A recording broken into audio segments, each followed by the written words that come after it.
Today, let's talk about the use of beta blockers for heart failure with reduced ejection fraction. In the era of SGLT2 inhibitors, are we still afraid to uptitrate?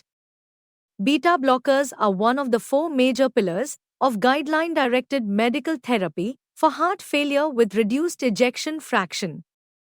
The therapy has presented the best effects when uptitrated to evidence based target doses. Despite their proven benefits, physicians have traditionally shown reluctance to uptitrate beta blockers because of their negative inotropic and chronotropic effects. The effects of newly introduced sodium glucose cotransporter 2 inhibitors in treating heart failure with reduced ejection fraction might open more room for adequate beta blockers uptitration. The goal of this study was to evaluate the uptitration practice and impact of target doses of beta blockers in patients with heart failure with reduced ejection fraction receiving sodium glucose cotransporter 2 inhibitors. This is a prospective cohort study involving patients with heart failure with reduced ejection fraction receiving sodium glucose cotransporter 2 inhibitors therapy. Baseline use and dosing to the evidence-based targets were examined. We compared the groups of patients receiving maximally titrated beta blockers versus incompletely titrated.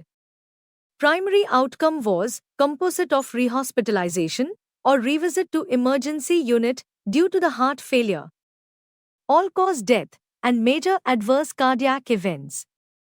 Secondary outcomes were heart rate at rest, left ventricular ejection fraction, N-terminal prototype natriuretic peptide, and New York Heart Association status at 6 and 12 months of follow-up. Study endpoints were documented via telephone interviews, regular outpatient follow-up, or by electronic hospital records.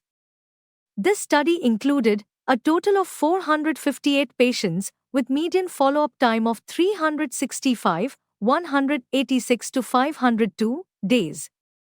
A total of 122, 26.6% patients had beta blockers maximally uptitrated. The results show that adherence to maximal target doses of beta blocker therapy significantly reduces hazard of death or major adverse cardiac events comparing to not using maximal doses of beta blocker, factor 0.43.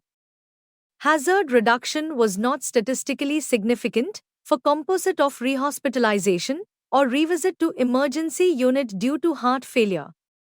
Maximal doses of beta blockers did not result in a significant decrease in resting heart rate.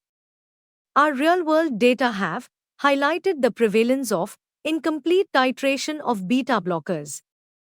Although it has been shown that evidence-based target dosing of beta blockers reduces death and major adverse cardiac events, there is still room for improvement with uptitrating beta blockers in eligible patients.